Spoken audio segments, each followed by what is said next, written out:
Hello and welcome.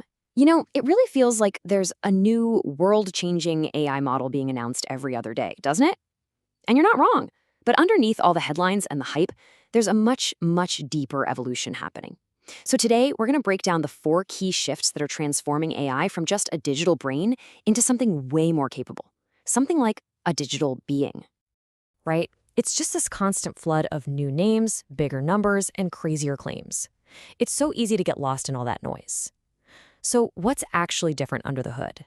What are the fundamental changes that are going to define this next generation of artificial intelligence? Well, that's exactly what we're here to unpack. We've structured this whole journey as a four-act story. First up, we'll look at a completely new breed of AI brains. Then we'll see how they're starting to get hands to actually do things in the world. After that, we're going to peek under the hood at their changing architecture. And finally, we'll explore the ultimate quest, teaching them how to truly reason. Okay, let's dive into Act 1, a new breed of AI. For the longest time, the whole mantra in AI was super simple. Bigger is better. Just scale it up. But that's changing. It's not just about sheer size anymore. In fact, a really fascinating debate is playing out right now between two totally different philosophies for making AI smarter. So on one side, you've got this scale approach. This is the brute force method. Think of Meta's Monster Llama 3 model. We're talking 405 billion parameters trained on a mind-boggling 15.6 trillion tokens of data from the web. It's unbelievably powerful. But on the other side, a much cleverer strategy is taking hold, the data quality approach. Models like Microsoft's Phi series are the champions here. The whole idea is, forget the messy, chaotic internet. Instead, let's train smaller models on pristine, textbook quality data, a lot of which is actually generated by other AIs. Smarter, not just bigger. So, why is this such a big deal? Well, this screenshot says it all. This is the incredible result of that data quality approach. What you're seeing here is a super capable AI model running entirely on an iPhone. No connection to a massive data center, no internet required. It's right there in your hand. Powerful intelligence that can live in your pocket. This shift from giant cloud brains to powerful local ones, well, it's a total game changer. All right, let's move on to Act 2. This is where it gets really interesting. We've got these new, more efficient brains. So what's the next logical step? You give them hands. This is the huge leap from an AI that just knows a bunch of stuff to one that can actually do stuff in the digital world.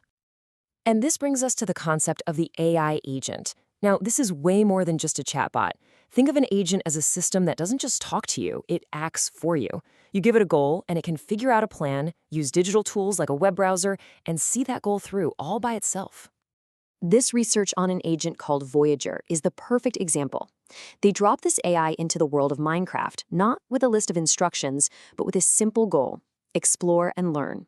So what does it do? It roams around, decides it needs a pickaxe, writes the code for a pickaxe itself, tests it out, and then stores that new skill in its own personal library for later. It is literally learning and getting better entirely on its own. And this is not just for video games, not by a long shot. The exact same principle is being applied to the real world. The newest models are being designed from the ground up for these complex, tool-using tasks. They're being built with the native ability to browse the web, run code, or check a database to get a job done for you.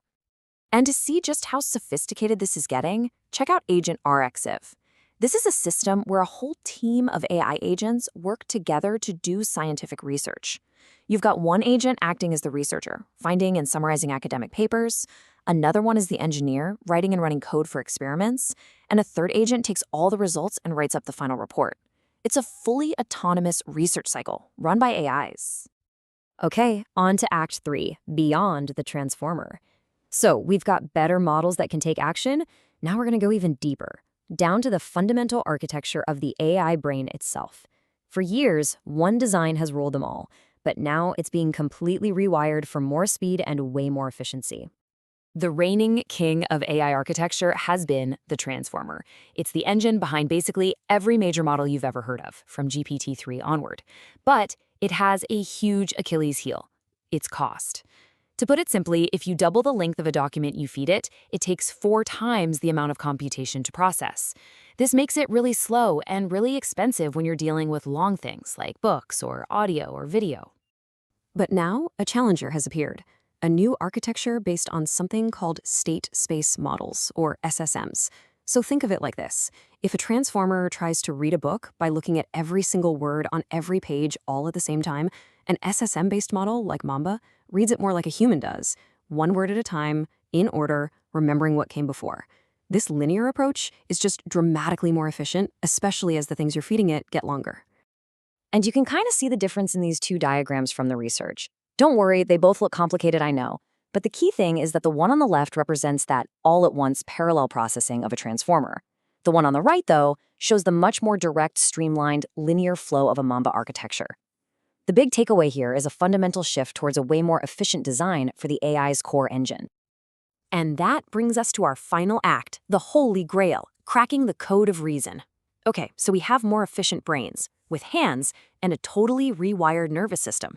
But the ultimate goal here is to improve the quality of their thought process, to teach them how to genuinely think, and not just predict the next word in a sentence. This quote just nails the problem perfectly. You know, a little kid can see a cartoon drawing of a giraffe and then go to the zoo and point out the real thing. They get the abstract idea of giraffeness. But AI systems, they often need to see thousands and thousands of pictures to do the same thing. That's the huge gap between just matching patterns and having true abstract reasoning.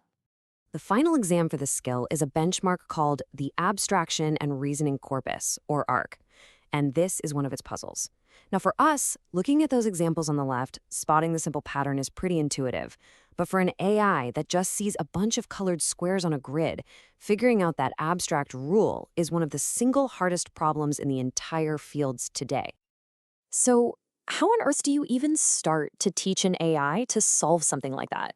Well, researchers are coming up with all sorts of new techniques, and one of the most promising is something called pivotal token search. The idea behind this is actually pretty brilliant. Instead of having the AI treat every single step in its thought process as equally important, pivotal token search helps it identify the crucial aha moments. You know, those few key steps that are pivotal to cracking the problem. It's basically learning to focus its brain power on the parts of the problem that really truly matter. And this is just one of many different approaches. Researchers are attacking this problem from all sides. They're teaching models to use external tools like calculators to be more accurate. They're giving them feedback on their step-by-step thinking.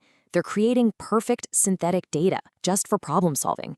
And they're even letting them learn from their own mistakes, just like we saw with the Voyager agent. So let's tie this all together. The real evolution we're witnessing isn't about one single thing. It's a combination of all four of these acts. We're creating better brains with higher quality data. We're giving those brains hands to act as agents. We're rewiring their core architecture for massive efficiency, and we're teaching them to reason more like we do. It really is the journey from a digital brain to a digital being. Which, of course, leaves us with the really big question. These new AIs have more efficient brains and powerful new hands. They are faster, they're smarter, and they're more autonomous than anything that has ever come before. So what are they going to build next?